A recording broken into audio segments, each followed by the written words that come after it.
rumah-rumah ibadat yang haram ini, siapa tenaga pengajar dia? Polis mempunyai data. Semua orang tahu kebanyakan yang datang, yang menjadi guru-guru ataupun pengajar di kuil-kuil ni bukan rakyat tempatan. Bukan rakyat tempatan.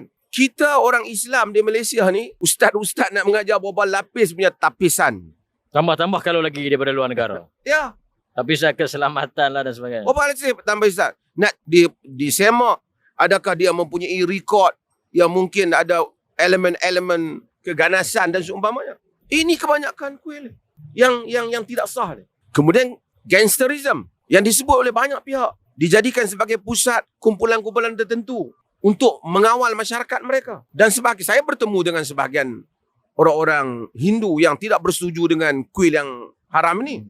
Mereka menyatakan masyarakat ketakutan kerana mereka ni ada kumpulan-kumpulan yang menguasai kuil-kuil yang dibina secara yang tidak sah ni. Yang mengancam mereka jika mereka tak membantu ataupun mereka membantah, akan berlaku pergaduhan dan seumpamanya. Ini adalah isu keselamatan negara yang bukan soal kecil.